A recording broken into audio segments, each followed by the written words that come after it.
आप सबने लाइफ में वो फेज़ देखा होगा जब आप अपने अर्ली इन्वेस्टमेंट करियर में फाइनेंशियल मार्केट्स में एंटर करना चाहते हैं, बट आपको एक टसल करना पड़ता है अपने पेरेंट्स से।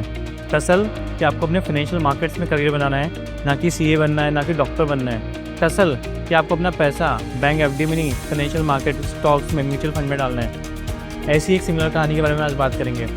इकोनॉमिक टाइम्स के पेपर पढ़ते थे, जब खबरें पढ़ते थे, रोज देखते थे कि स्टॉक ऊपर जा रहा है, नीचे जा रहा है, ऊपर जा रहा है, नीचे जा रहा है, तो एक मन में जिज्ञासा आती थी कि स्टॉक प्राइस ऊपर या नीचे कैसे जाए। मार्केट गंदा नहीं होता, हमारा emotions of greed and fear गंदा होता है कि डिसिप्लिन से करने से पैसा नहीं जाएगा, पर इनडिसिप्लिन से तो मार्केट आपको फेंक देगा, फिर आप अंदर आ ही नहीं सकते। तो हमेशा डिसिप्लिन और अपने लिमिट में रहो। जीरो से हीरो और हीरो से जीरो आपको पता ही नहीं चलेगा।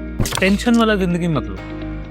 आप ग्रोथ स्टाइल ऑफ इन्वेस्टिंग करोगे ना, आप रात को अच्छी तरह सोने चाहिए आपको, और अपने जो इमोशंस है ना उसको आज की डेट में मार्केट में पता वही बनाता है इसका मेंटल टेम्परामेंट स्टेबल है। मैंने स्टॉक मार्केट की जर्नी कहाँ से शुरू की? पिंक न्यूज़पेपर्स पर। एक बार आप एनसीईआरटी में चले गए, ठीक है, आप एनसीईआरटी से आगे बिजनेस का आपका प्रिंसिपल्स का लॉस हो गया, आपकी बिजनेस फेल हो गई, मार्केट आपको बेल आउट कर देगा।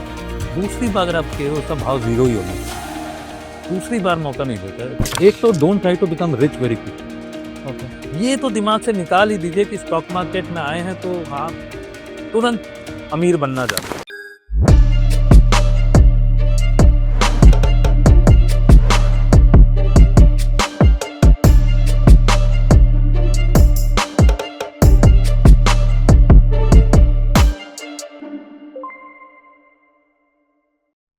आप सबने लाइफ में वो फेज़ देखा होगा जब आप अपने अर्ली इन्वेस्टमेंट करियर में फाइनेंशियल मार्केट्स में एंटर करना चाहते हैं, बट आपको एक टसल करना पड़ता है अपने पेरेंट्स से। टसल कि आपको अपने फाइनेंशियल मार्केट्स में करियर बनाना है, ना कि सीए बनना है, ना कि डॉक्टर बनना है। टसल कि आपको अपना पैसा बैंक एफडी में नहीं, फाइनेंशियल मार्केट स्टॉक्स में, म्यूचुअल फंड में डालना है। ऐसी एक सिमिलर कहानी के बारे में आज बात करेंगे। मेरा नाम Akshat Garg, I head the research and product and choice of health, and आज हमारे साथ है मनीष सोनतालिया सर, जिनको मार्केट का 30 साल से भी ज़्यादा का एक्सपीरियंस है, known as the king of mid and small cap, and also will be helping us to get his views on financial market, global politics. तो sir, welcome to the show. Thank you Akshar, thanks for having me. Sir, आपको market का लगभग 30 साल का experience है। I guess आपने market की सारी साइकिल्स देखी होगी। जस्ट व्हाट आई बिलीव, हमारी उतनी एज भी नहीं जितना आपका एक्सपीरियंस है। बट सर, आप पहले आपका चाइल्डहुड का एक्सपीरियंस बताओ। आप आई बिलीव आप कोलकाता में बॉर्न एंड बॉटअप हुए हैं। आपका फाइनेंशियल मार्केट्स में एंटर होने के पहले क्या आपकी क्या लाइफ थी? मतलब आप बचपन से ही फाइनेंशियल मार्केट में इंटरेस्ट थे, पढ़ते थे, कैसा स्टार्ट हुआ वो सर इनिशियल फेज? हाँ अक्षर, तो मेरा जन्म बेसिकली कलकत्ता में हुआ। राइट। तो बेसिकली हम डॉन बॉस्को पार्क सर्कस, वहाँ की एक रेप्यूटेड स्कूल। ओके। तो वो आज भी अच्छी स्कूलों में आती है। तो हम एक बहुत स्टूडियस पर्सन थे। ओके, स्टार्टिंग से। हाँ तो पढ़ाई लिखाई में, और क्या है कि प्रोफेशनल फैमिली है, जैसे में हमारा कोई बिजनेस नहीं है। मेरे पिताजी प्रैक्टिसिंग चार्टर्ड अकाउंटेंट थे ओके। उन दिनों में, आज भी प्रैक्टिस करते हैं। तो क्या है कि 0 to 12 में मैं तो साइंस स्टूडेंट था, साइंस स्टूडेंट थे सर?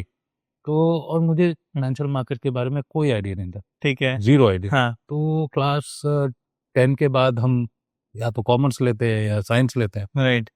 तो वहाँ पर बेसिकली सबको डॉक्टर या इंजीनियर बनना था, तो हमको सिमिलर सबका ही। हाँ, तो हमको भी इतनी कुछ समझ नहीं थी। तो फिजिक्स, केमिस्ट्री, मैथमेटिक्स, राइट, और इकोनॉमिक्स, ये 4 सब्जेक्ट ऑप्शनल स्टडी थे क्लास 11, तो हमने भी ज्वाइन कर दिया। ठीक है। और बहुत मेहनत की 11 एंड 12 में, और हम रुड़की के एग्जाम में पास। ठीक है। हाँ, और हम इंजीनियरिंग के काउंसलिंग के लिए जाने वाले थे, हमारा अच्छा खासा रैंक था। तो पर पिताजी प्रैक्टिसिंग चार्टर्ड अकाउंटेंट, और हमारी फैमिली में मदर के साइड में या फादर के साइड में कभी कोई इंजीनियर नहीं बना था। राइट। तो आप फर्स्ट टाइम कर रहे थे? मैं तो बेसिकली इंजीनियरिंग कॉलेज में एडमिशन की इच्छा रखता था, क्योंकि मेरे सारे क्लासमेट हाँ भी इंजीनियरिंग की तरफ या डॉक्टरी की तरफ जा रहे। बट सर, आई बिलीव आपके फादर ने आपको कभी ना कभी तो बोला बेटा तू भी सीए कर ले। नहीं, वो बाद में। तो बेसिकली जब मैं फादर के पास गया कि मेरे को तो इंटरव्यू के लिए कॉल आया है, हाँ। तो इंजीनियरिंग कॉलेज, तो मेरे पिताजी ने कहा तुम इंजीनियर बन के क्या करोगे, गराज थोड़ी खोल रहा है। तो ये थी कि इंजीनियरिंग बन के गराज खोलते हैं। तो बोले कि उन्होंने सोचा कि मेरा बेटा है तो मेरी सीए की प्रोफेशन में मेरे को हेल्प करेगा, होल्ड करेगा। तो वो बोले कोई इंजीनियरिंग में काउंसलिंग वाउंसलिंग के लिए जाने की जरूरत नहीं है, तो वहाँ की एक अच्छी कॉमर्स हाँ कॉलेज है, सेंट जेवियर्स कॉलेज, ठीक है। कलकत्ता की बहुत नामी हाँ कॉलेज। फेमस है, जेवियर हाँ। फेमस है काफी। हाँ, तो वो बोले कुछ नहीं, अब हाँ तुम कल से बीकॉम में ज्वाइन करोगे हाँ और सीए की पढ़ाई शुरू करो। कुछ मालूम नहीं था, तो वो इंजीनियरिंग का चैप्टर वही क्लोज हुआ। आपने प्रोटेस्ट नहीं करा सर उस टाइम थोड़ा कि कुछ समझ ही नहीं थी ओके कि इंजीनियरिंग क्या होता है, कॉमर्स क्या होता है, सीए क्या होता है, कुछ नहीं मालूम। सिर्फ गो विद फ्लो। हाँ, बस गो विथ फ्लो, सब कर रहे हैं तो हमको भी करना है। ठीक है तो पिताजी ने जब बोल दिया, तो पिताजी सब कुछ जानते हैं, राइट। तो जैसा बोला तो हमको आज्ञा का पालन करना है। वो इंजीनियरिंग वहीं खत्म हुआ। पर क्लास जब हम बीकॉम फर्स्ट ईयर में थे तो सुबह 6 बजे क्लास लगती, ठीक है और 6 बजे से 9 बजे तक कॉमर्स की क्लासेस होती बीकॉम की। उसके बाद हम ऑफिस जाते थे फादर के साथ। राइट। फादर सीए, ऑडिटिंग वगैरह। तुमको हेल्प कर दूंगे क्लाइंट्स। हाँ, कि ग्रूमिंग प्रोसेस स्टार्टेड। समझिए पहले से यहाँ स्टार्टिंग तो से। एकेडमिक शुरू हो गया और यहाँ पर ये हो गए। राइट और मेरे ऑफिस के पास में कैलकाटा स्टॉक एक्सचेंज था, 7 नंबर लायंस रेंज। ठीक है समझ गए। वो सेकंड लार्जेस्ट स्टॉक एक्सचेंज था कंट्री। हाँ हाँ तो क्या है, कॉमर्स में जाने के बाद हम वो इकोनॉमिक टाइम्स के न्यूज़पेपर वगैरह पढ़ना शुरू कर दिए। कुछ समझ में नहीं आता था क्योंकि हम तो साइंस स्टूडेंट थे, राइट फिजिक्स केमिस्ट्री। तो ऐसे ही जर्नी शुरू हुई। तो से फाउंडेशन, उन दिनों सीए का फाउंडेशन फाउंडेशन होता था हाँ। तो पिताजी ने बोला तुम फाउंडेशन दे दो, क्योंकि साइंस स्टूडेंट को इतना कुछ मतलब वो तो नहीं होगी हाँ। अंडरस्टैंडिंग थी, पर इतना डिफिकल्ट नहीं था। फाउंडेशन क्लियर हो गया ठीक तो सीधे इंटरमीडिएट में आईपीसीसी जिसको बोलते हैं। पता नहीं मैं क्या बोलता हूँ राइट, उन दिनों में फाउंडेशन बोलते थे। तो हमारा हो गया। फिर बीकॉम भी करने की जरूरत, बीकॉम तो चल ही रहा था, हाँ। और वो इंटर सीए इंटर में एडमिशन हो गया। राइट और बेसिकली क्या है, सेल्फ टॉट कोर्स है, कोई पढ़ाता तो है नहीं सीए में, आपको खुद को ही पढ़ना हो। कोचिंग होती होगी ना सर उस टाइम भी। हम तो कोई कोचिंग वोचिंग करते नहीं थे। तो अब तो 6 बजे से 9 बजे क्लास करते, तो वैसे भी अकाउंट्स कुछ समझ में नहीं आता था। वो फिजिक्स केमिस्ट्री मैथमेटिक्स को अकाउंट्स में रियली फर्स्ट ईयर बीकॉम में बहुत कुछ समझने को टाइम लगता है। बट ऐसा ही चलता रहा। तो फिर आर्टिकलशिप के लिए मुझे ऑडिटिंग वगैरह में भेज दिया गया। तो वही red pen, black pen, green pen वो लेके बैठे हैं, ऑडिटिंग टिक। कहाँ गई सर आपने आर्टिकलशिप। हमने की थी सिंगियन कंपनी। ओके कोलकाता में ही। हाँ, तो वही सिंगियन कंपनी में करते करते हमने देखा कि बहुत बहुत मेहनत का काम है। ठीक है मतलब मैं बोला यार ये क्या है, मतलब क्या बैठे हैं टिक लगाए जा रहे हैं, टिक लगाए जा रहे हैं। बोले हमसे तो नहीं होगा। तो इसी तरह क्या है कि वो 7 नंबर लायंस रेंज वगैरह में, तो जब वो इकोनॉमिक टाइम्स के पेपर पढ़ते थे, जब खबरें पढ़ते थे, रोज देखते थे कि स्टॉक ऊपर जा रहा है, नीचे जा रहा है, ऊपर जा रहा है, नीचे जा रहा है, तो एक मन में जिज्ञासा आती थी कि भाई ये स्टॉक प्राइस ऊपर या नीचे कैसे जाते हैं। अच्छा बेसिक क्वेश्चन। हाँ, कि कि भाई ये ऊपर क्यों जा रहा है, नीचे क्यों जा रहा है, समझ में नहीं आता था। एक दिन ऊपर जाता है, एक दिन नीचे जाता है। तो दिस इज द रीजन, ये जो जिज्ञासा थी, दिस इज द क्वेश्चन कि how do stock prices move up and down. हाँ, this brought my interest into the stock market. Perfect और क्या है, सीए की जब आप स्टडी करते हो तो आपका पूरा जो commercial view of the world है वो बहुत क्लियर हो जाता है। राइट आपको पूरा बैकग्राउंड मिल जाएगा। बिजनेस एनवायरनमेंट, कमर्शियल व्यू, ये सब tax cost everything is there right. हाँ, तो और आप फिर कंपनीज की वो ऑडिटिंग वगैरह में जाने तो आपको लगता है कि बिजनेसेस कैसे हो रहा है। तो ये मेरी जर्नी थी। ओके तो ऐसे सीए हो गया मेरा 1997 में। तो फिर मैंने अपने आप पे इंट्रोस्पेक्शन किया ना, यार ये ऑडिटिंग टैक्सेशन तो नहीं होगा, मन नहीं लग रहा है इसमें। हाँ। तो मैंने पिताजी को बोला कि ये this is not my cup of T. Sir but tough होगा ना बहुत। मतलब आई रिमेम्बर वो कन्वर्सेशन जब आपने करी होगी फर्स्ट टाइम कि पापा सीए तो कर लिया है बट फाइनेंशियल मार्केट जाना है। My father had lot of expectations from me. Right तो पर he never enforced. Okay he didn't say कि नहीं तुमको तो यही करना पड़ेगा। तो ही आस्क्ड मी कि व्हाट इज योर इंटरेस्ट। तो आई टोल्ड हिम कि financial market, I think I am made out for this place. Okay I said, okay, then go with it. Right I joined some leading stockbrokers in those days. ठीक है। वो मैं ring में जाता था, Calcutta stock exchange पे। Sir वो जिंदगी में दिखाते हैं जो वैसे रिंग होता है क्या। ऐसा ही रिंग, वो हाथ खड़े करते हैं फिर वो शेयर आउटक्राई सिस्टम होते थे, चिल्ला चिल्ली करके शेयर्स खरीदा भी थे। And I joined in the year 1992। Okay 1992 when Harshad Mehta was there. अच्छा हाँ हर्षद मेहता के टाइम की बात है। तो वो मैं I was an assistant with the stock broker out there and I remember my first trade also in those days ICICI limited ठीक है, उस समय डीएफआई हुआ करता था, Right. नॉट अ बैंक, ठीक है, it was a development financial institution. I remember my first trade Hmm. was for a client. 100 shares I bought ICICI Limited at 2,500 rupees. Okay. And that was the top price made for the next 3 years. Client को समझाना थोड़ा tough पड़ गया होगा sir अब. That is the learning curve. Right. So stock markets always you will go through a learning curve. Okay. But this is how I, began my journey in the stock markets and all aspects of the capital market, basically back office, sales, research. Right. और उन दिनों में तो research भी नहीं होती थी, सिर्फ एनुअल रिपोर्ट्स होता था, जो आप पढ़ बैलेंस शीट. हाँ, बैलेंस शीट आता होगा. तो और उन दिनों में तो क्या है कि इतना रिसर्च का भी कोई महत्व नहीं था, राइट. सब खबर ये वो उसके बेसिस पे करते थे. सब करते थे. तो ऐसा और वो सब बदला सब होता था उधर कहाँ. तो उन दिनों में वो सब देखा है मैंने. तो ऐसा लगता भी था ये सब अनफेयर है, हाउ डज दिस हैपन, क्योंकि all this badla was that the buyers always had to pay an interest and the sellers used to get paid right. for short selling. They didn't even have the shares, but they used to get the interest. ठीक है. But this was the way till SEBI was formed and new changes happened. Then NSC came in 1994. ये सब changes. So that was the seeds of my stock market journey, and that is how I built now. But research में basically 1992 till 2004. I worked for leading stockbrokers in Calcutta, handled all aspects of the capital market, stock market. And, I joined the boutique investment firm in Calcutta, okay. managing 50-100 crores for some HNI clients out there. So that was my beginning of the money management business. Perfect. And in 2004, Motilal ji gave me a call. Right. Do you want to come and join Motilal Oswal? But till this date, I don't know how he came to know my okay. background, because he was in Bombay and I was in Calcutta. But Motilal Oswal का उन दिनों में भी TV वगैरह में add वगैरह आता था. उन्होंने बहुत बड़ी कंपनी ये वो स्टॉक लगा होगा सर जो हाँ. होगा. तो ऐसा था. तो या I can come for an interview. मतलब मेरे पास कोई एक्सपेक्टेशन नहीं था. तो वो बोले तुम ज्वाइन करना चाहते हो? तो बोला मैं इंटरव्यू के लिए आता. That is how came for it. Ramdev ji and Motilal ji मेरा पूरा एक सैटरडे को पूरा इंटरव्यू लिया. पूरा दिन.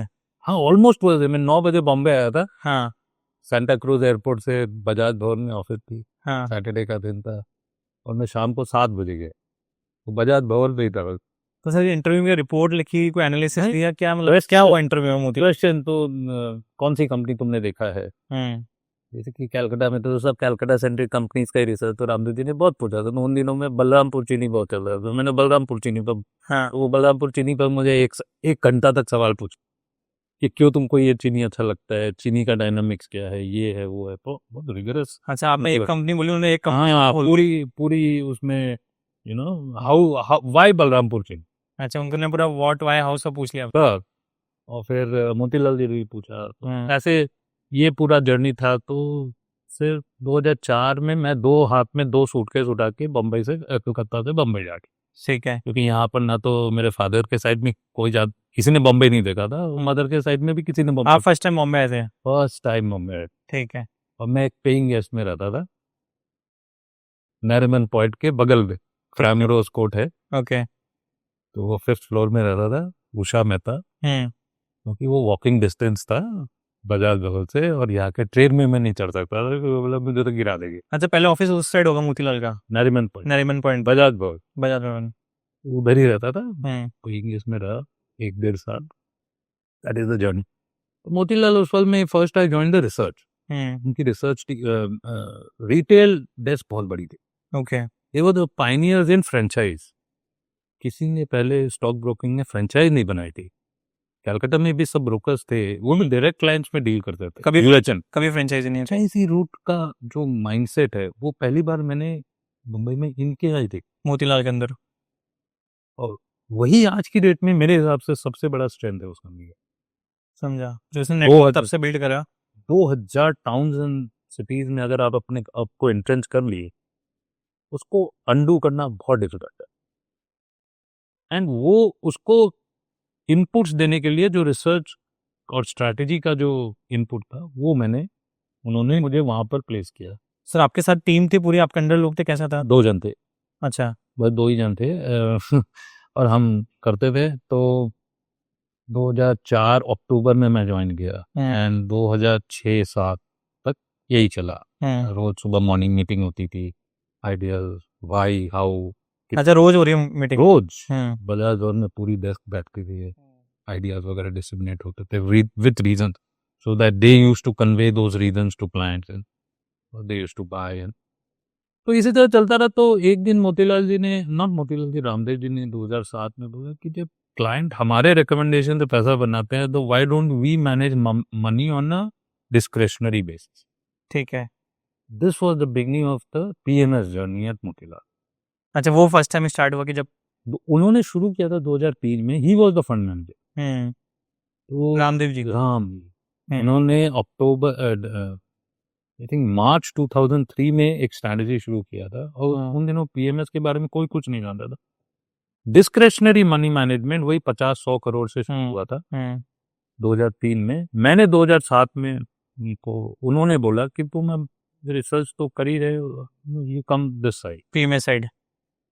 तो we were a 2-member team. Ramdev ji was there and I was there. We were the founding members of the asset management division of Motilal Oswal, literally from a base of zero. मतलब 50-60 करोड़ रुपया corpus हुआ 2004। और ये journey बनती गई। फिर उन्होंने value strategy manage किया ग्लोबल फाइनेंशियल क्राइसिस तक। 2008 की बात है। 2008 की बात है। फिर क्या है कि रामदेव जी तो इज द फाउंडिंग मेंबर, तो he wears many hats, broking भी है, इंस्टीट्यूशनल ब्रोकिंग भी है, कॉन्ग्लोमरेटिव। तो वो बोले कि अब ये तुम ही देखो। अच्छा, ये वैल्यू जो वो संभालते थे, वो बोला ये तुम ही देखो। एंड मैं एक स्ट्रैटेजी डेडिकेटेडली लॉन्च किया, which was basically a story about the next $1 trillion opportunity, एंटीडोप। वो जीरो से शुरू किया और सबसे मजेदार बात यह है कि हमने दिसंबर 2007 में प्रोडक्ट लॉन्च किया था पीएमएस का, राइट, एंटीडोप। ये 100 करोड़ का हमको उस समय कॉर्पस मिला और जनवरी में लिमन क्राइसिस हो गया। वो पहले 100 करोड़ 42 करोड़ हो गया। सर वो तो डिफिकल्ट टाइम होगा, आई नो कि यूएस में जब क्राइसिस हुआ, डिफिकल्ट। आपने स्टार्ट किया होगा 2007 में और 2008 के अंदर फाइनेंशियल क्राइसिस हिट हो गए और आधा से ज्यादा रुपया उड़ गया। अच्छा, 100 CR का बोलो 42 हो गए एक बेला के भीतर।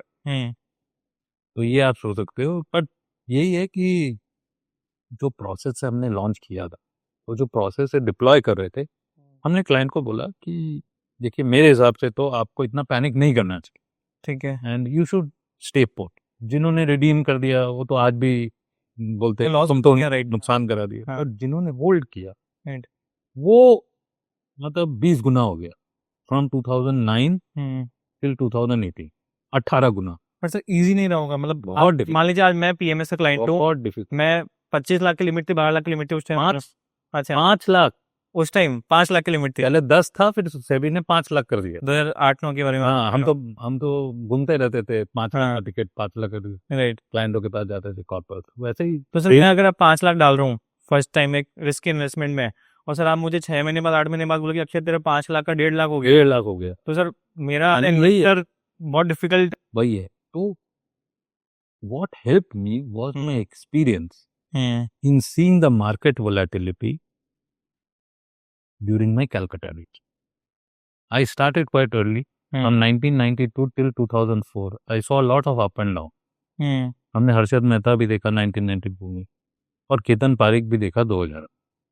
I have seen extreme volatility. That mental strength helped me during global financial crisis. वो एक्सपीरियंस आपने यहाँ कैरी करा, राइट? अगर कोई न्यू कमर होता वो तो उड़ गया होता। हाँ सर, अगर 40% मेरा पोर्टफोलियो बचा है तो ऐसे। तो what we did, and this is मैं तो रामदेव जी को आज भी गुरु मानता हूँ। मैंने जो भी सीखा है लाइफ में उनसे ही सीखा है। वो कैलकाटा के एक्सपीरियंस वगैरह में वो तो ठीक है, वो तो रिसर्च ज्यादा to hold your hand. Correct. He taught me how stock prices move and what you should keep in mind. उनका कहना बस एक ही था, and this is the thing which I follow even today. एक कंपनी कितना पैसा बनाएगी, ये जितना तुम देख सकोगे दूर तक, उतना तुम सक्सेसफुल होगे स्टॉक पे। तो जब ग्लोबल फाइनेंशियल क्राइसिस हुआ तो हम यही अपने जो assumptions है उसको और कंजर्वेटिव कर दी कि अब ग्लोबल फाइनेंशियल क्राइसिस हो गया, लिक्विडिटी क्रेडिट मार्केट पूरा ड्राई अप हो गया, ये वो सब। तो इतनी स्क्वीज में ये कंपनी की कितनी प्रॉफिट ग्रोथ हो, ठीक है। और पी मल्टीपल को और कम किया, वैल्यूएशन को और कम। उसके बाद भी अगर स्टॉक प्राइस नीचे था उसके, तो हम बोलते थे इसमें है, दम है, आएगा वापस। तो आप रखो। तो यही बेसिकली क्लाइंट्स को कन्वे करते थे। जिन्होंने सुना वो विनर थे, जिन्होंने नहीं सुना वो आज भी गाली देते। सर उस टाइम के इन्वेस्टमेंट बिहेवियर में and आज के इन्वेस्टमेंट बिहेवियर में थोड़ा सा फर्क मुझे लग रहा है। पहले लोग जैसे लॉसेस होते थे तो बुक कर देते थे कि रिडीम कर दो, मार्केट गिर गया बेचो। अभी मैंने थोड़ा सा क्लाइंट साइड से बात करता हूँ तो आज लोग और बोलते हैं और डालते पैसा, और नया पैसा डालते हैं, मार्केट गिरा डिप ये फाइनेंशियल लिटरेसी, राइट।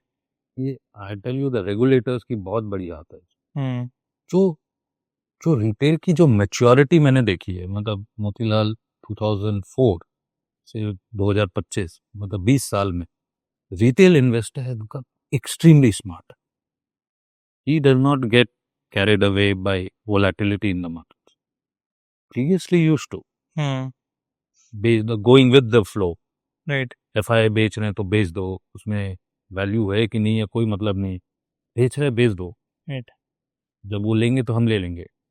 वो भेड़ चाल वाली जो हिसाब किताब थी ना 2007 में, पहले से बेटर हो गई। बहुत better.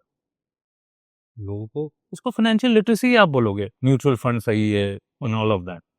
This is basically a journey in the financial literacy, and this has even a long way to go from here. Sir I think so. दो चीज़ और मेरे को समझनी थी आपके एक्सपीरियंस से। सर जब आप कोलकाता स्टॉक एक्सचेंज में थे तो सर क्या डे होता था उस टाइम? मतलब आप जाते थे सुबह रिंग में जाते थे, पार्टिसिपेट होते, तो कैसे आप शॉर्ट में अगर बताएंगे कि क्या डे टू डे तो आपका? 2 घंटे की ट्रेडिंग होती थी, 12 बजे तो शुरू होता था, 2 बजे बंद हो जाता। अच्छा 9 बजे नहीं होता था, 9:30 10 बजे, 2 बजे? तो 2 घंटे की ट्रेडिंग होती थी, क्लाइंटों का ऑर्डर, मैं तो असिस्टेंट था, मैं कोई मेन ब्रोकर तो था नहीं, हाँ। उसी के अंडर में जाता था। हाँ। तो क्लाइंट कुछ ऑर्डर देते थे तो वो जाके एग्जीक्यूट करता था। वही वो रिंग में जाते सब लोग चिल्ला रहे, मतलब हाँ। आधे, मतलब सर सब एक साथ खड़े होते थे, फिर बाय वाले एक कॉल ना ऐसा कुछ नहीं, पूरा रिंग होता था, बस हाँ। हम एक ग्रुप की तरफ खड़े हो जाते थे। ठीक है।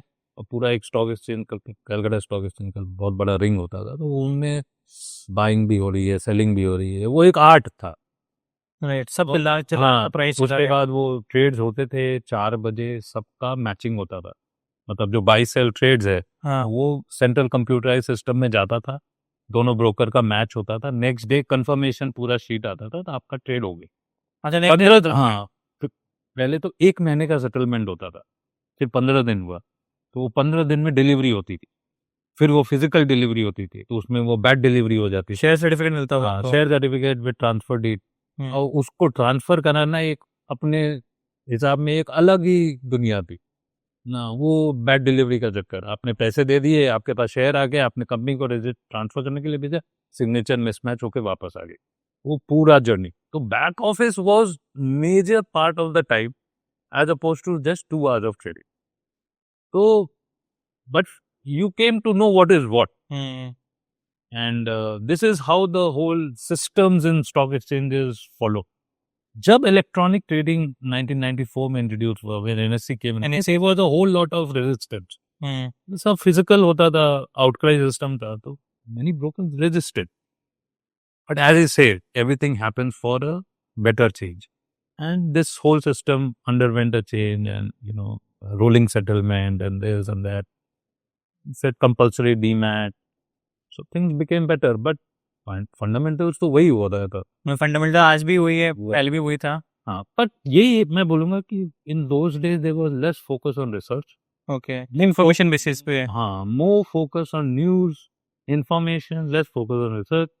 Now it is more focus on जो डेस्क सेटअप से लोगों के रिसर्च के 15 20 50 लोगों की टीम है, तो जीरो होती थी। अच्छा वो होती नहीं थी टेक्निकली। हम तो कबाड़ी के यहाँ से जाके बैलेंस शीट खरीदते थे। अब you can't be an owner of all this, और कोई बैलेंस शीट पढ़ता भी नहीं था, सब रद्दी वाले को बेच देते थे, तो वहां से खरीद के लाते थे, पढ़ते थे, क्योंकि सीए की बैकग्राउंड थी, तो वही बैलेंस शीट और पीएनएल तो पढ़ना आता था, तो that was an edge. Sir एक एक्सपीरियंस और आपका समझना चाहूंगा, हमारे जो भी जैन जी ऑडियंस देख रही है, तुमको ये हर्षद मेहता और केतन पारिक का जब स्कैम था, सर उसमें आपका क्या एक्सपीरियंस है? मतलब आप उस टाइम प्रेजेंट थे मार्केट में, रोज डेली न्यूज आ रही है कि हर्षद मेहता ने स्टॉक बाय करा, केतन पारिक इस चीज में इन्वॉल्व है, तो उस टाइम आप उस न्यूज़ को कैसे प्रोसेस करते थे? आपके ट्रेड्स कैसे लेते थे? अपने क्लाइंट को इन्वेस्टमेंट कैसे सजेस्ट करते थे? या फिर कभी ऐसा भी होता होगा कि आपको क्लाइंट बोलता होगा, हर्षद भाई ने ये स्टॉक लिया है, तो यार अपन भी वो स्टॉक ले। तो क्या उस टाइम सिनेरियो चलता था आपके लिए? मतलब एक चीज होती, जैसे मुझे याद है रिंग में वही एसीसी वगैरह का ट्रेड होता था, सीमेंट कंपनी की, वो बढ़ रहा है तो बढ़े ही जा रहा है, बढ़े ही जा रहा है, बढ़े ही जा रहा है। तो मैं ऐसा सोचता था कि भाई अगर 1,000 रुपया एसीसी का भाव आज का है तो सडनली कल इसका भाव 1,200 क्यों होगा? अगर 1,200 होना था तो कल ही हो जाता, रोज कैसे भाव बढ़ सकता है? तो एक तरफ से तो लगता था कि कुछ अति हो रहा है, it was getting exaggerated. Notice हुआ होगा लोगों को। हाँ कि और जिनके पास एसीसी के शेयर थे वो तो एकदम किंग थे, राइट। कि मेरे से ज्यादा होशियार कोई है ही नहीं। तो उन दिनों में भी मैं किसी किसी को एडवाइस करता था, भाई इतने पैसे बन रहे हैं, बेच दो, प्रॉफिट बुक कर लो, कुछ नहीं सुनता था। और जाएगा ऊपर। हर्षद भाई ले रहे हैं, केतन भाई ले रहे हैं, तो ये सब चलता था। वो लॉजिक का कोई मतलब, again the same principles of greed and fear. Greed की डेफिनेशन है ना, वो उन दिनों में भी सेम थी और आज भी वही है। आज बढ़ गई है। नहीं, आज की डेट में ऑप्शन बहुत है, ऑप्शन बहुत है। उन दिनों में लिमिटेड स्टॉक्स होते थे, टिस्को, जयप्रकाश, एसीसी, रिलायंस, दीज वर छोटे छोटे, लार्सन एंड टूब्रो, एल&टी, उन दिनों में यही सब होती थी। बट जो लोगों के पैसे गए हैं व्हेन द बबल बर्स्ट, वो भी देखा है, लोगों को कुछ केस राजा बनते हुए भी देखा है और रंक बनते हुए भी देखा है। कि बहुत सारा इकट्ठा पोर्टफोलियो एक दो शेयर में लेकर बैठे होंगे, and जब वो मार्केट क्रैश हुआ, जब खत्म, तभी बोलते थे ना कि शेयर बाजार में कभी नहीं पैसा डालने का, ये बहुत गंदा एरिया है। मार्केट गंदा नहीं होता, तुम्हारा emotions of greed and fear गंदा होता है। कि जब तुम्हारे को यहाँ पर बंदूक रख के तो नहीं बोला तुमको ये लेना ही पड़ेगा, ये बेचना ही पड़ेगा, तुम्हारी खुद की है चॉइस, फिर तुम मार्केट को ब्लेम करते हो कि बहुत बर्बाद हो गए, लोग भिखारी बन गए, ये बन गए, वो बन गए। भाई ये तो आपकी खुद की करनी है, मार्केट को क्यों दोष दे रहे? तो ये मैच्योरिटी थी कि डिसिप्लिन से करने से पैसा नहीं जाएगा, पर इनडिसिप्लिन से तो मार्केट आपको फेंक देगा, फिर आप अंदर आ ही नहीं सको। तो हमेशा डिसिप्लिन और अपने लिमिट में रहो, मतलब अपने पैर से ज्यादा, चादर से ज्यादा पैर मत फैलाओ, बहुत नुकसान का काम है, नहीं होगा। नहीं, ये डिसिप्लिन आपके दिमाग में जब फिट हो गया और लोगों को मतलब रियली ये जो उन दिनों वो सब होता था, वायदा, forward trade, ready forward trade, आप किस टाइम के बोलते थे इसको? बदला। बदला। हाँ, कि मतलब खरीद तो लिए टिस्को के शेयर, पर है नहीं डिलीवरी पैसे उठाने के लिए, उसको रोल ओवर करते, जिसको एफएनओ आज के डेट में फ्यूचर्स बोलते हैं, आपके टाइम में आप उसको बदला बोलते थे। बदला बोलते थे, उनको रोल ओवर में भी मतलब लोगों को इतने पैसे लगते थे, एंड स्मार्ट कार्टेल, ये वो लोग बहुत पैसे बनाते थे, ये सब देखते थे, ये सब रॉन्ग है, पर पूरा सिस्टम वैसा ही था, क्योंकि उन दिनों रिफॉर्म्स नहीं थे तभी ये सब स्कैम्स हुए, और स्कैम्स होने के बाद से रिफॉर्म्स हुए, which is very good for the common investor. तो ये सब देखना। सर, मोतीलाल में जब आप थे तो आपने मतलब आपकी क्या मेन लर्निंग थी, क्या आपने मेन उस जर्नी के अंदर सीखा, और क्या इन द एंड जब आपने छोड़ा तो क्या थॉट प्रोसेस था कि मैं आगे जाकर क्या करने वाला हूँ, एंड क्या डिफरेंट आपने सोचा कि मैं अपना जो नया स्टेंट है एमके के अंदर, मैं क्या नया चेंज लाऊंगा इन्वेस्टमेंट पर्सपेक्टिव से, इन्वेस्टमेंट हैबिट से, या फिर क्या अलग तरीके का प्रोडक्ट बनाना चाहते थे क्लाइंट्स के लिए? जो मेन लर्निंग था, और बेसिकली जो इंक्विजिट फर्स्ट क्वेश्चन थी कि स्टॉक प्राइसेस कैसे ऊपर और नीचे जाते हैं, वही क्वेश्चन को आंसर को बिल्डअप करने के लिए बहुत कुछ सीखा है मोतीलाल में। तो रामदेव जी ने बोला देखो, एमबीए वगैरह में भी आपने सीखा कि stock price is nothing but the present value of future cash flow. Basic, very basic, एकदम आप सब कुछ भूल जाओ, सब कुछ भूल जाओ, छोड़ दो प्रेजेंट वैल्यू, हाँ, present value of future cash flow. तो कैश फ्लो आपको चाहिए, हाँ। And cash flow is a proxy to profit. तो पहले आपको प्रॉफिट प्रोजेक्ट करना है, फिर आप उसको रिवर्स डिस्काउंट करोगे तो आपका स्टॉक प्राइस निकल जाएगा। तो बस कहानी यही है, एकदम धर्माधर्मी। भाई एक कंपनी नेक्स्ट 10 साल में कितना पैसा बनाएगी, बस उस और उसको बैकवर्ड कैलकुलेट करते जाओ, डिस्काउंट रेट लगा दो, और नहीं वो तो बाद में, पहले इतना पैसा बनाएगी तो उसके लिए ये क्यों पैसा बनाएगी, ठीक है, कि what is the nuts and bolts why this company will make this sort of money. And why others are not able to make this sort of modes basically, more अगर सिंपल लैंग्वेज और एकदम simple में ये क्यों बनाएंगे, ये क्यों नहीं बनाएंगे, ये क्वेश्चन आंसर आपको कैश फ्लो का देगा। क्योंकि और दूसरा एक कॉन्सेप्ट समझ में यही आया कि शेयर होल्डर का पैसा जब फिक्स्ड कॉस्ट ऑब्लिगेशंस कंपनी की पूरी पे हो जाती है तभी शेयर होल्डर का रिटर्न बनता है, तो ROC should be more than cost of capital. तब अपन अपने लिए फायदे की बात है। बिजनेस का आरओसी अगर कॉस्ट ऑफ कैपिटल से ज्यादा है तभी शेयर होल्डर का पैसा मिलेगा, ज्यादा नहीं बने। अगर ROC less than cost of capital तो नहीं पैसा कमाएंगे। तो हम तो मतलब वो वैक तो बात सब बुकिंग का कैपिटल एसेट प्राइसिंग मॉडल धर्माधर्मी बैंक से कितने रुपए में कितने % में रुपया मिलेगा कोई धंधा शुरू करने के लिए, इतना कॉम्प्लिकेटेड नहीं रखते थे। 15% पकड़ते थे कि बैंक हमको 15% में रुपया देगा, ठीक है, वो हमारी बिजनेस जो है आरओसी 15% से ज्यादा होनी चाहिए, ROC should be more than 50%। तो बेंचमार्क सेट कर दिया आपने कि भाई बैंक से अपन को 15% का ब्याज पे मिल रहा है, तो my company which I am looking at should have an ROC of 15%। तब पैसा बनेगा ना बिजनेस में, वरना कैसे बनेगा। तो 18% आरओसी समझते थे, वही कंपनी देखते थे तो 18% आरओसी मिनिमम उतना तो होना चाहिए। और 10 साल का कैश फ्लो करने के लिए हमको किस तरह की ग्रोथ रेट चाहिए, तो उसके लिए फिर बैकवर्ड कैलकुलेट किए कि जैसे इंडिया की ग्रोथ पहले उन दिनों में तो 4-5% होती थी रियल जीडीपी ग्रोथ, और 7-8% इन्फ्लेशन होता था, तो नॉमिनल ग्रोथ बेसिकली 10-11%, 10 से 11% के ब्रैकेट में। तो इंडिया की जो इकोनॉमी है एवरी 7 ईयर्स में डबल हो, 11 रूल ऑफ 75 करो तो 6.5-7 साल में होगी, डबल हो जाएगी। हमको चाहिए company which can double the profits in 3 to 4 years। ठीक है, जो जीडीपी से भी तेज भाग रही है, इन शॉर्ट। हाँ, कि आपकी पूरी सिस्टम ग्रोथ 6 साल में डबल होगी, हमको 3 या 4 साल में डबल। तो हम वही कंपनी देखते थे जो 18 से 24% की ग्रोथ, 18% हुआ तो 4 साल में डबल, 25% हुआ या 24% हुआ तो 3 साल में डबल। हमको यही कंपनीज, अब ये कंपनीज को हम पूरा स्क्रीन, और उन दिनों में तो स्क्रीनर ब्लूमबर्ग वगैरह तो थी नहीं हमारे पास, जब शुरू किए थे 2007 में। कैपिटल मार्केट, कैपिटल लाइव जो डेटाबेस थी, उससे सब स्क्रीन करते रहते थे, पहले देखते थे कि ये कंपनी की आरओसी क्या है, और हमेशा ये समझाया था रामदेव जी ने कि देखो बहुत ज्यादा सिक्लिकल कंपनीज में, हम तो कलकत्ता से थे, टिस्को ही देखते थे, जयप्रकाश ही देखते थे। बहुत रीजन क्यों सर सिक्लिकल क्यों नहीं देखना है? क्योंकि वो प्रिडिक्टेबिलिटी नहीं आती।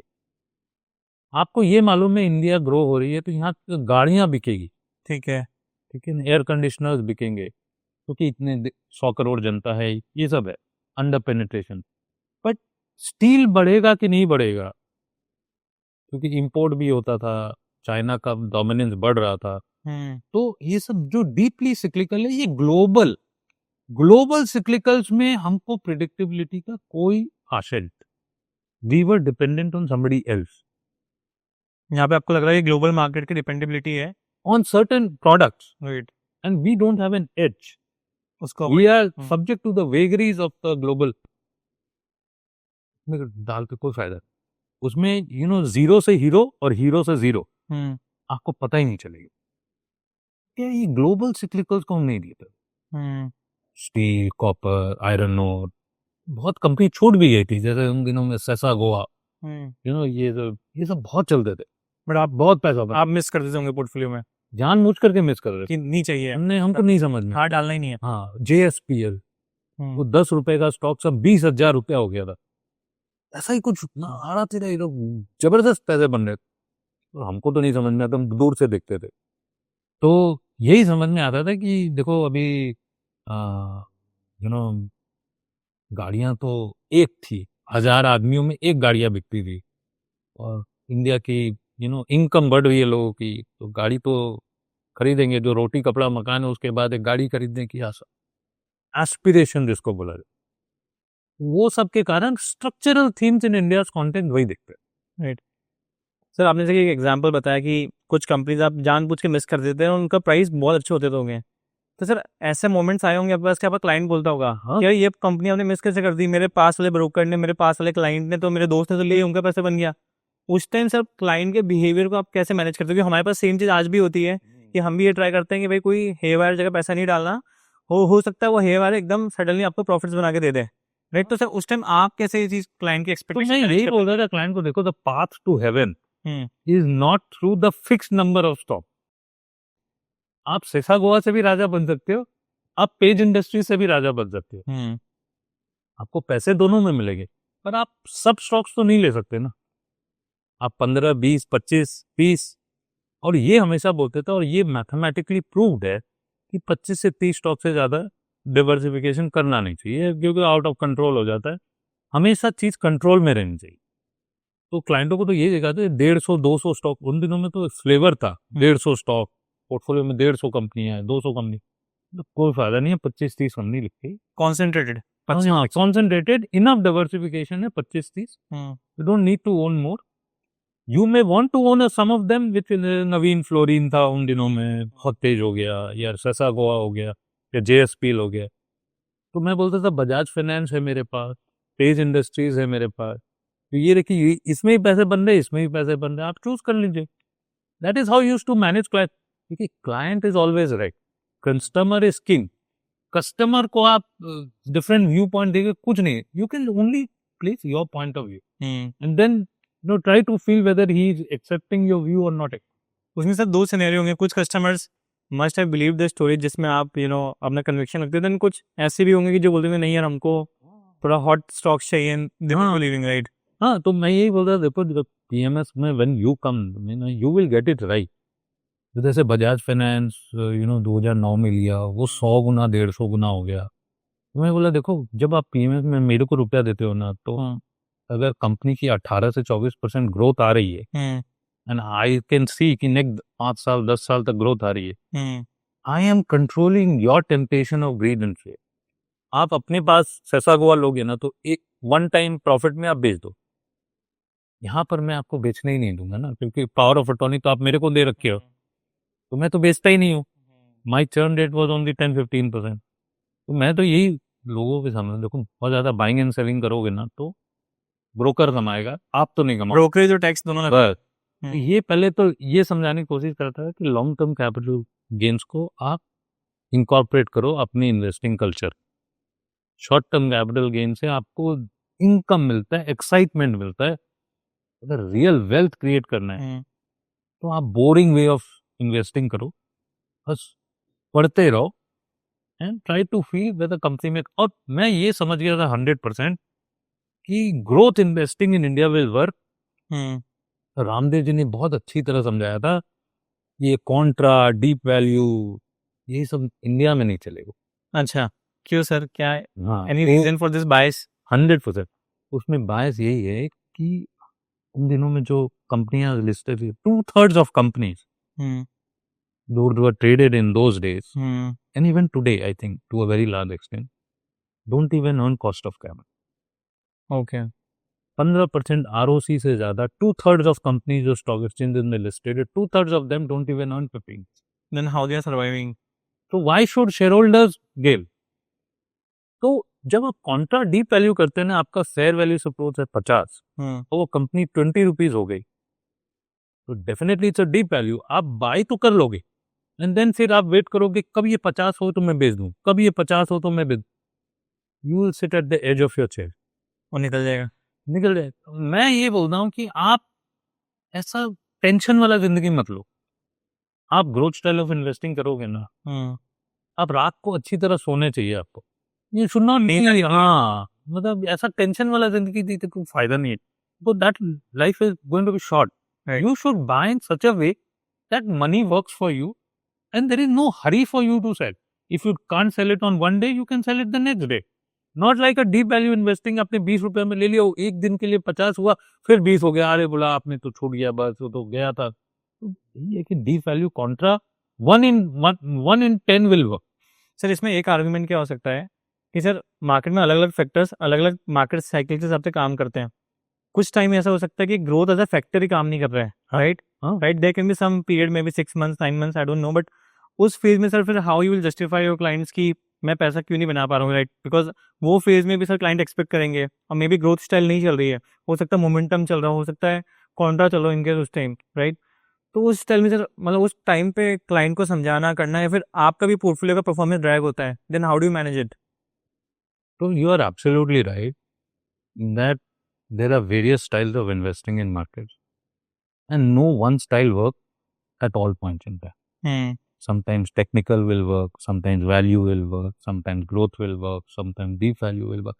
And today you have even more nuances: factor, momentum, macro. These are additional nuances in today's time. But I think you should stick to a particular style, irrespective of the fact that markets have different styles at different points in time. You should stick to your style okay, and be truthful about it. Shouldn't I diversify across all factors कि मैं कुछ भी हो market में No, invest कर लूंगा? No, you won't be able to do it. It is very easy to say all these things. You won't be able to control all that.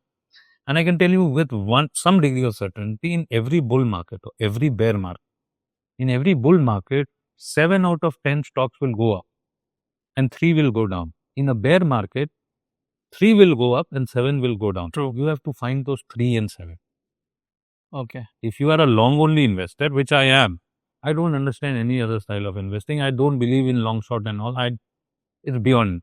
I have only learned one way of managing money and investing money is to understand the present value of future cash flow. There are other styles of investing. You need to understand and introspect yourself which style of investing you are attuned to. But if you say I am going to attune myself to all styles of investing, it's नहीं चलेगा। नहीं होगा. You are going to get butchered on all sides. 7 and 10, 7 and 3 in all styles of investing, you have to find those 7 and 3, irrespective of how the markets are behaving. Bull market में 7, bear market में 3. आपको ये 7 और 3 identify करना, तो आप बना लोगे पैसा। बस. और अपने जो इमोशंस है ना, उसको आज की डेट में मार्केट में पैसा वही बनाता है जिसका मेंटल टेम्परामेंट स्टेबल है. फोमो से ज्यादा अट्रैक्ट नहीं हो रहा। हाँ, सबसे ज्यादा जो फोमो, फियर एंड ग्रीड. ऊपर की तरफ ग्रीड और नीचे की तरफ फियर. सर हमारी भी गलती नहीं, आप समझो ना, हम आज मैं हमारी बात करता हूँ, हमारी जनरेशन की, ये मेरे बच्चे भी यंग, पूरा मेरी टीम मेंबर सब यंग लोग हैं सर। किसी के एफ में जाके बैठ रहा है, दोस्तों के साथ बैठ रहे हैं, ये बात हो रही है कि यार हिंड कॉपर लिया गया, अरे तूने मिस कर दिया यार, तूने ये गलती कैसे कर दी यार, राइट? नज़ारा टैग लिया गया, तूने बेचा नहीं, कमाया नहीं। अब सर बातें हो रही ना, समझो अब हम सब लोग जो हम डेली सोशल मीडिया पे काफ़ी एक्टिव है, जहाँ पे हम रिच लाइफस्टाइल देखते, तो ये फोमो हमारे अंदर इनबिल्ट हो रहा है। आप समझिए, इसमें हमारी गलती नहीं कि हम एज अ जनरेशन इसमें कूद रहे हैं, बट हमारा जो पूरा सोशल मीडिया से सराउंडेड है, जिन लोगों से सराउंडेड है, सब लोग हमसे उठते बैठते ये बात कर रहे हैं कि तूने ये शेयर खरीदा, क्या तूने ये बेचा है, तूने ये मिस कर दिया है, तूने तो गलती कर दी, इसमें देख इसका 10,000 रुपये बन गया, ये तो ट्रिप मार के आ गया स्टॉक के अंदर। तो हमारा इन्वायरमेंट बहुत ज़्यादा वैसा हो गया। But what do you think, इसको रिड्यूस करने के लिए हम क्या कर सकते हैं? सर आपने अपना पूरा इन्वेस्टमेंट का प्रिंसिपल दिया, I can call it as investment principle 101, पूरी बेसिक ग्रास रूट से इन्वेस्टिंग बताई। बट हम जिस अभी जो यंग जनरेशन है, वो जो एक इन्वेस्टमेंट पैरामीटर में एक पैराडॉक्स में आ गई, जिसमें हमको दिखता है कि लोग क्या खरीद रहे हैं और उसके बेसिस पे हम खरीदते हैं। आईपीओ में लोग पैसा क्या मार्केट देख कर लगाते हैं कि इसका ग्रे मार्केट प्रीमियम पे चल रहा है। लोग ये बात ही नहीं करिए, कंपनियां करती है, राइट? आज हमारे दोस्त फोन करते हैं, मेरे को फोन करके क्या बोल रहे सर कि इसका ग्रे मार्केट प्रीमियम कितना चल रहा है। वो मेरे से पूछ ही नहीं रहे अक्षर उसके बैलेंस शीट में असेट कितने हैं, ये कंपनी कितना काम करती है, इसका स्टोर कितने खुलेंगे, इसका कैश फ्लो कितना, बात ही नहीं हो रही सर। फोन अक्षर इसका आईपीओ है, ग्रे मार्केट प्रीमियम कितना है, मैं बेच दूंगा। तो ये ज़्यादा ये जो स्टाइल ऑफ इन्वेस्टमेंट है, आई बिलीव कि थोड़ा हम गलत डायरेक्शन में पहुंच गए, जिस तरीके से हम यंग जनरेशन इन्वेस्ट कर रहे हैं। तो sir what do you think कि ये चीज़ लाइक अभी रिसेंटली आपने देखा होगा सर, लेंसकार्ट का आईपीओ भी आया था। लोग बैलेंस शीट नहीं बढ़ रहे, कैश फ्लो नहीं बढ़ रहा, प्रॉफिट देख नहीं रहे, एक्चुअल प्रॉफिट किस नाम से जनरेट हो रहे हैं, राइट? एंड बस लोग लगाए जा रहे हैं पैसा अपना। सो व्हाट डू थिंक ये चीज़ को थोड़ा सा इम्प्रूव करने के लिए क्या हैबिट्स हम व्हाट वी शुड? बुक्स पढ़िए, क्लासिक बुक्स पढ़िए, क्लासिक और ये सब जो ज्ञान है ना, ये आपको कोई सिखा नहीं सकता है। ये आपको भारतीय लोग जो एक्सपीरियंस किए अपने लाइफ में, जैसे वॉरेन बफे है, फिल फिशर है, what have they said? They have said, don't ask a barber for a haircut. There are no free lunches on Wall Street. कोई आपको अगर एडवाइस दे रहा है कि ले लो, तो कहीं ना कहीं कोई वेस्टेड इंटरेस्ट है। And you should be financially literate to understand what is the vested interest. जैसे आपने समझ लिया कि what is how do companies mix, why do stock prices go up, जब आपको ये बेसिक चीज समझ में आ गई है, देन आपको बस यही एक और चीज समझ में आनी चाहिए, don't try to get rich very quickly in stock market. It is easier to become a pauper than to become a king. There are no shortcuts in life. और ये जो trying to become rich very quickly is nothing to do with investing. It is to do with trading and gambling and speculation. You better go to Kathmandu or Macau, gamble in a casino, get that kick. If you hit the lottery ticket, 1 in 100 will make money. 95, 99 will still lose money. And those principles are staying today together also. आपने अपना hard earn पैसा अगर किसी के rumour tip या समझ में डाल दिया, प्रॉब्लम है। लेंस कार्ड की आपने बात की, भाई 70,000 करोड़ की कंपनी का आईपीओ था, ठीक है, 2,500 स्टोर है, ये चश्मा ही बेचता है। चश्मा ही बेच रहा है, बस उसको इतना फैंसी मार्केटिंग ने बना तो दिया। वही मैं बोल रहा हूँ ना, Consumer tech. Present value of future cash flow 70,000 crore का present value of future cash flow होना चाहिए, 402 रुपए का स्टॉक प्राइस। राइट, ठीक है, कंपनी की जो एबिटा मार्जिन है वो प्री इंडेक्स 10% है डोमेस्टिक मार्केट में, राइट, 56% या 60% का ग्रॉस मार्जिन है, बहुत अच्छा बिजनेस है। Any consumer company which can earn a gross margin in excess of 50% has some moat. Why others are not able to make it and he is able to make it, there's some moat. But those gross margins translating into EBITDA margins gets whittled down from 60% to 10%. And I understand India is full of myopia, चश्मे चाहिए, हाँ, but what is the total addressable market? $6 billion से ज्यादा का total addressable market नहीं, market ही नहीं, इससे ज्यादा उन्हें वैल्यू है। तो आप बोल रहे हैं कि ठीक है मैं इंडिया से भी बाहर जाके देखूंगा, Singapore, these are the myopia capitals of the world. पर प्री इंडेक्स मार्जिन 2% ही है, वहां पर लीज रेंटल बहुत एक्सपेंसिव है। तो मेरा कहने का मतलब है धर्माधर्म, आप 70,000 करोड़ रुपए में अगर कंपनी खरीद रहे हो और अज्यूम कर लो ये 20-25% से ग्रो भी करेगा, तो 2027 में कितना एबिटा बनाए? 10,000 करोड़ का टर्नओवर और 10% जो मार्जिन है प्री इंडेक्स, आप समझ लो 50% से भी बढ़ गया तो 15% हो गया। अब पोस्ट इंडेक्स समझ लो 15% मार्जिन है, 10,000 करोड़ में 15% मार्जिन, 1,500 करोड़ का मार्जिन, बस उतना जाना है। आप कितना मल्टीपल दोगे? ट्रेंड को रिटेलिंग कंपनी है, D mart, trend, metro brands, ये सब का मार्जिन मतलब ईवी एबिटा मल्टीपल दे दो, 30 टाइम ईवी टू एबिटा, बहुत है। तो 30 into 15 करोगे तो 45,000 करोड़, बस उससे ऊपर जाना ही नहीं है। तो 402 में अगर 100 रुपया ग्रे मार्केट प्रीमियम है, तो भाई कोई आपको तो बेवकूफ ही बनाने की कोशिश कर रहा है। मैं कोई कंपनी की नाम नहीं लेना चाहता हूँ, it can be Lenskart, it can be analysed, what I'm trying to allude is if somebody is saying this is a gray market premium, you should be able to backward calculate वही basic cash flow. 25% अगर premium है तो 70,000 करोड़ का 25%, you are valuing the company at 1,00,000 crore. What is the cash flow this company is going to make? What is the terminal value? Explicit period तो 2027 तक मैंने बताया सब, और 2 साल एक्सटेंड कर लो, 20-25% और ग्रो कर लो। इंडिया नहीं, पूरे दुनिया में, साउथ ईस्ट एशिया में सब जगह पहुंच जाएगा। सर ऐसे कैसे बनेंगे? इतना मैक्स और इतना कैश फ्लो निकालते नहीं आजकल इंडियन इन्वेस्टर। शॉर्ट, वही मैं बोल रहा था, नहीं करते ना sir. There are no shortcuts to make money in stock. Right, जो शॉर्टकट लेने की कोशिश करेगा नुकसान ज्यादा हो। मतलब इसके अलावा कोई रूल ही नहीं, जो कोई रूल नहीं है शॉर्टकट्स का, लाइफ में ही कोई रूल नहीं है। These are ways of life only. If you try to take shortcuts in life and particularly in the field of investing, you will be disappointed.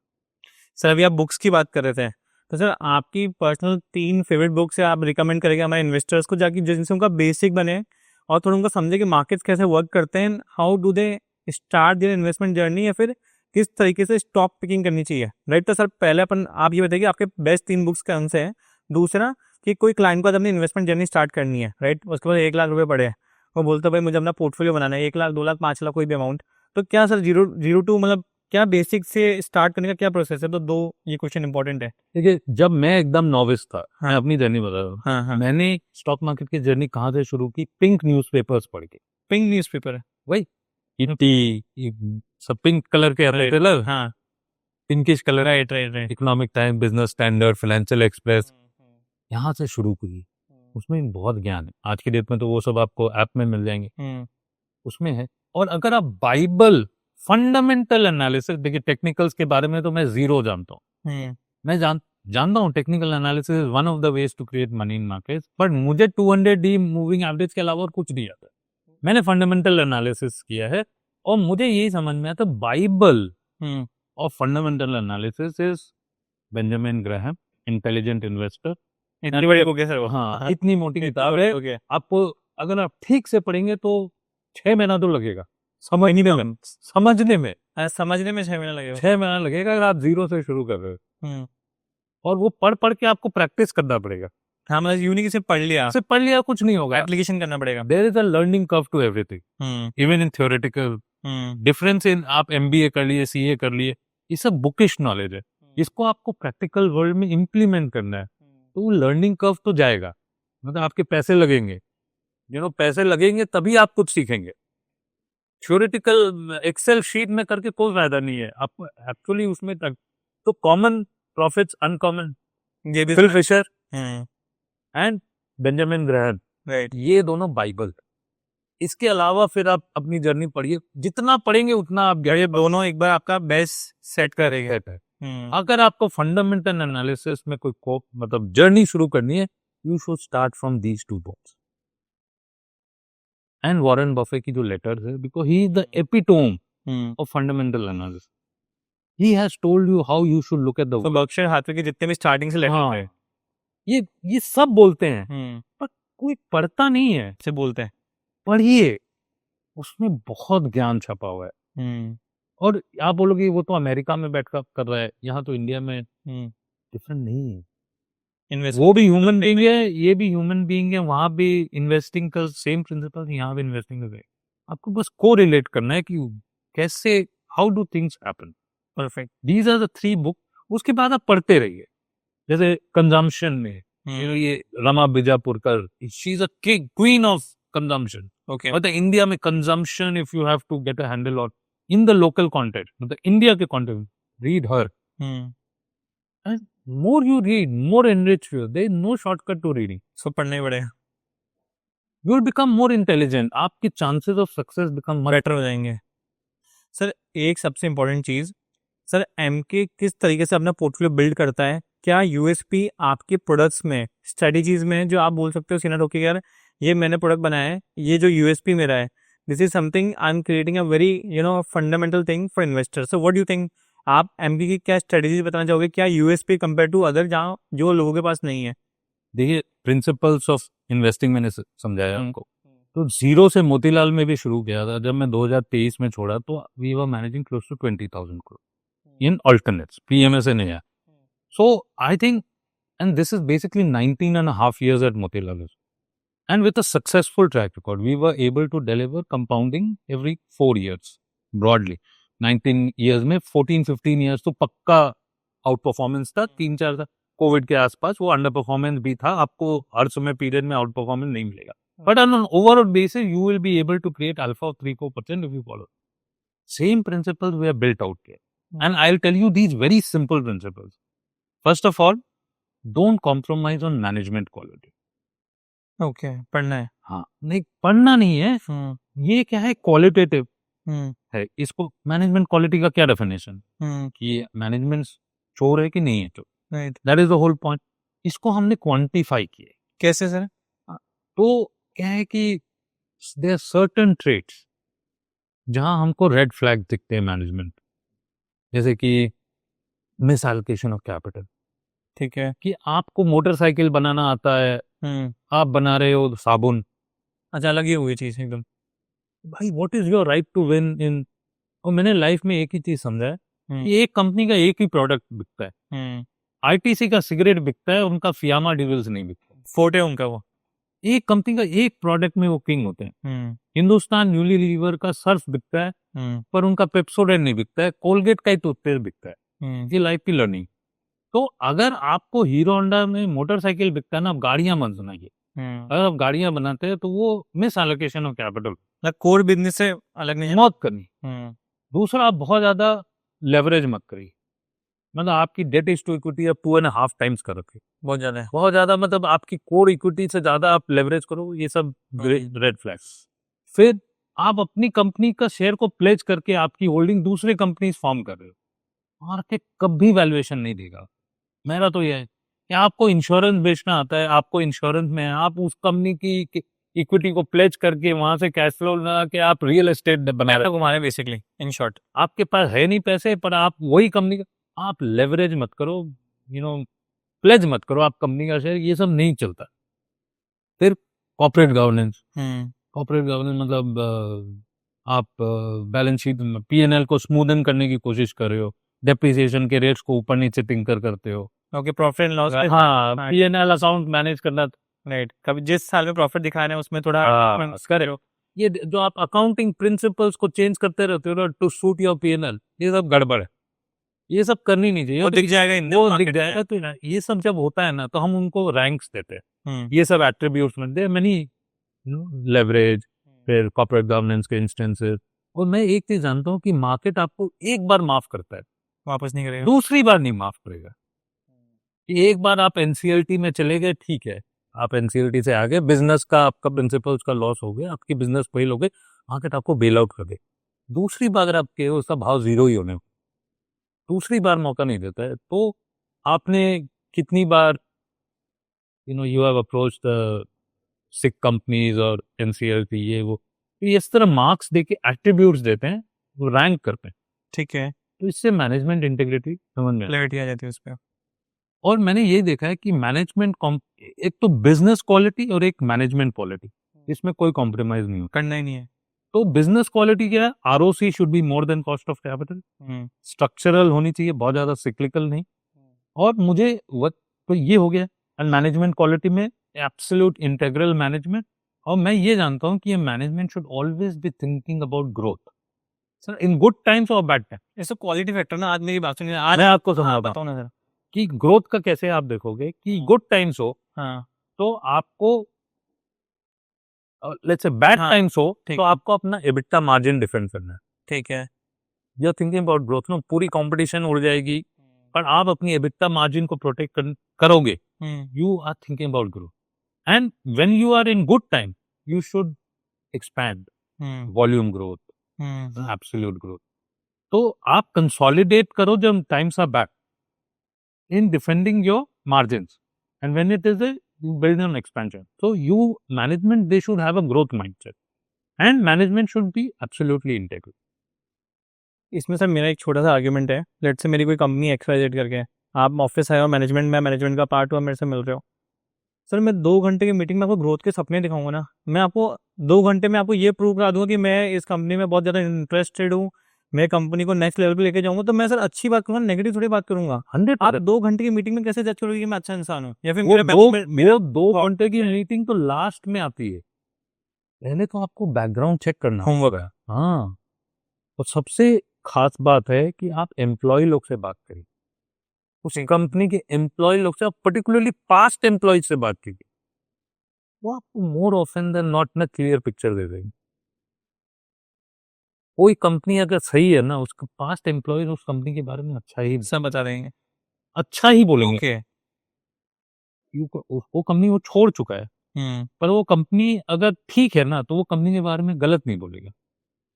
पर अगर कोई कंपनी गड़बड़ है ना बताएगा, तो प्रेजेंट एम्प्लॉयज भी गलत बोलेंगे, पास्ट एम्प्लॉय भी बोलेगा। फिर आप डिस्ट्रीब्यूटर से बात करिए, कस्टमर से बात करिए, ये सब तो पहले बैकग्राउंड, इसको तो स्कटल बट बोलते हैं। ओके, ये बैकग्राउंड वर्क करने के बाद आप वो बैठिए। 2 घंटे की मीटिंग होती है, वो उसमें भी 10 में 3 बार तो आप रॉन्ग होंगे। वो 2 घंटे की मीटिंग में कुछ नहीं पता चलता है। ऐसा नहीं बोल रहा हूँ कि मैनेजमेंट क्वालिटी की जो क्वांटिफिकेशन है उसमें आप 100% रॉयल हो। अच्छा, वो गलत भी जा सकते हैं definitely, You will go wrong, and I have also gone wrong, but I am telling you, over a period of time there will be few managements that can bluff you. This is a learning journey. Understanding management quality has to do with experience in the market. How many years in the market have you spent? Companies or fund managers who have not even seen one down cycle, they will be likely to be disappointed in understanding management quality vis-a-vis guys who have spent 3 decades. जिसने बहुत cycles देखे हैं ना, उनको management के attributes पता है, and still they will go wrong, right, but they will have an edge. So time spent in the market definitely has an edge. Then these are attributes where you should do your scuttlebutt research and then go and sit before the management and try to connect the dots. Question कीजिए, cross question कीजिए and see how they respond. Sir Emkay की कौन सी strategy let's say आज मेरे को first time PMS enter करना है and मेरा बहुत सिंपल रिक्वायरमेंट है कि मेरे को लॉन्ग टर्म वेल्थ क्रिएशन करना है, आपके हिसाब से एमके का कौन सा वो पीएमएस स्ट्रेटेजी जिसमें I should start my investment journey? तो इनका लाइफ को सिंपल रखते हैं, बिल्कुल, एक लार्ज कैप प्रोडक्ट है, एक हाँ, मल्टी कैप प्रोडक्ट है, एक small and mid cap product. हाँ, मेरे हिसाब से लार्ज कैप जो है ना, आपको बेसिकली स्टेबिलिटी देता है, मिड एंड स्मॉल कैप आपको ग्रोथ देता है। आपको मल्टी कैप मिला, मिक्स, फ्लेक्सी कैप बोल लीजिए, मल्टी कैप बोल लीजिए, ये आपको balance of risk and reward देगी। और हम बस 3 ही प्रोडक्ट रख रखे, एक लार्ज, एक मल्टी कैप, एक mid cap, to cater to all the segments of the market. I think balance of risk and reward is to do with the multi cap. Perfect. Sir उसका USP क्या पड़ता है, मतलब किस तरह किस सेक्टर पे ज्यादा फोकस कर रहे हैं, उस स्ट्रेटजी को क्या? तो मैं यही समझता हूँ कि रोटी कपड़ा मकान was the journey of India from 1 trillion, today we are 4 trillion. In the next 8 years again we will be 8 trillion. रोटी कपड़ा मकान हो गया है. Now it is to do with discretionary consumption. So I think consumption तो evergreen story है. India. should be a part of our portfolio. 100%. India has a lot to go from $2,700 per capita. We'll be traversing $5,000 in the next 7-6. तो रोटी कपड़ा मकान के बाद mobile, air conditioner, गाड़ियां, these are things which will be much in demand. और आपको वही sector choose करनी है जहां पर competitors are low. Paint industry, not that I am referring at, 3 player है। Maruti is still the 40% market share in the car. Penetration is still a long way to go. So where the profit pool is getting shared with a fewer number of players, you have to figure out which company X, Y, Z is going to grow faster, provided there is no management issues regarding that. And then you don't have to overpay. So I think financial services, 3 he pillar है economy के, consumption, savings, investment. Consumption ever right, savings evergreen, right, investment जो है वो ऊपर नीचे होता रहता है। अभी तक तो क्या है, कोविड के बाद government is doing the heavy lifting, private capex तो हो नहीं रहा है। नाउ दे आर होपिंग कि private capex is going to happen. I think consumption and savings तो एवरग्रीन स्टोरी है। आप इंश्योरेंस ले लीजिए, वेल्थ मैनेजमेंट, फाइनेंशियल सर्विस हो गया 100%। उसमें कैपिटल मार्केट में काफी बुलिश हूँ, राइट, क्योंकि ऑपरेटिंग लेवरेज बहुत आता है। Consumption, these are the 2 thing. Then I think selectively private capex and government impetus, EMS, you know, renewables, ये सब है, ये सब डिफेंस, रेलवे, ये सब बहुत अच्छे लगते हैं, सुनने में, स्टोरी बोलने में बहुत अच्छे लगते हैं, पर एकदम तोल मोल के बोल है। मतलब एक ही लायक अलग है। हाँ, डिफेंस कंपनी की 10 साल की ऑर्डर बुक की पोजीशन है, उसको अगर आप मार्केट कैप दोगे तो डिसअपॉइंटमेंट होगा। Long dated order book positions को आप पीएनएल के टर्नओवर में और उसका एबिटा, उसका डिस्काउंटेड कैश फ्लो अगर आज की डेट में कर लेते हो, गलत है, और उसको मल्टीपल देते हो, गलत है। बट डीप एकदम राइट, एकदम मैं आपको एकदम धर्माधर्मी समझाता हूँ, एक एग्जांपल लेके। Why investment related themes need to be understood very clearly. Thermax is a brilliant company, right, capex related है। इनका 15 या 20% का ग्रोथ था पास्ट में, लॉन्ग पीरियड ऑफ टाइम, और इनको 15 या 20 का ही पी मिलता है as a running multiple. Now that the capex boom has started, आपने थोड़े दिन पहले 5,000 का भाव हुआ था, आपने 100 का पी कर दिया थर्मैक्स, ठीक है। तो अज्यूम कर लीजिए कि आज की डेट में थर्मैक्स का 1 रुपए का प्रॉफिट है, आपने 100 से मल्टीप्लाई किया, मार्केट कैप हो गया 100, डन। कंपनी 15 या 20% से ग्रो करेगी, तो 20% कंपाउंडिंग पकड़ लेते हैं नेक्स्ट 10 ईयर्स के लिए। ठीक, तो 1.2 रेज टू द पावर 10, तो 6.25, 6.25, पर एग्जिट पी मल्टीपल तो 20 ही मिलेगा ना। तो समझ लो 120 या 125 इंटू 20, 6.25 इंटू 20 इज 125। राइट, आज मार्केट कैप 100, 10 साल बाद मार्केट कैप 125 रहेगा। 10 साल का कंपाउंडिंग 25 रुपए, 2.5% का सीएजीआर होता है, राइट, पर आज की रेट में तो 100 का पी है। आप एक्सट्रापोलेट कर रहे हो कि 100 का पी 10 साल बाद भी रहेगा, यही गलती, ये गलती है। ये ऐसे जाके ऐसे ही जाएगा। मतलब वो एक बार आपको करो दिखेगा, सिक्लिकल है पर भी जाएगा। Valuation is a very subjective thing. मैं तो ये जानता हूँ 3 प्राइस अर्निंग्स ग्रोथ से ज्यादा इंडिया में वैल्यूएशन सस्टेन करना बहुत difficult, and this is not written in any management book. ये मैं एक्सपीरियंस से बता रहा हूँ कि वापस एक आएगा। कंपनी अगर 20% ग्रो कर रही है, आप 60 के पी से ज्यादा अगर दोगे और ये अजम्पशन करोगे कि एग्जिट मल्टीपल आपका 60 ही रहे, तो आपको सिर्फ अर्निंग ग्रोथ का ही मार्केट एप्रिसिएशन मिलेगा। पर अगर 3 मल्टीपल करेक्ट हो गया और लॉन्ग पीरियड ऑफ टाइम में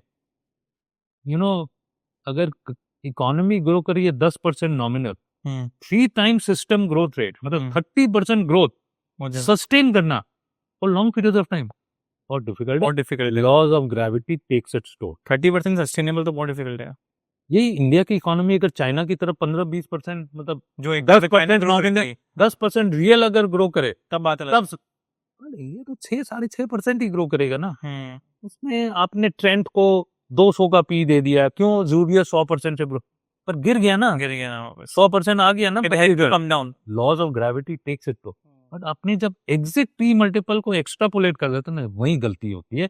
और ये आज की डेट में है रोड्स, रेलवेज, डिफेंस, क्योंकि 2020 से 25 आपकी इन्वेस्टमेंट रिलेटेड थिंग्स में बहुत ग्रोथ आई है। मेरे हिसाब से next round of growth will be driven by consumption related. Perfect sir.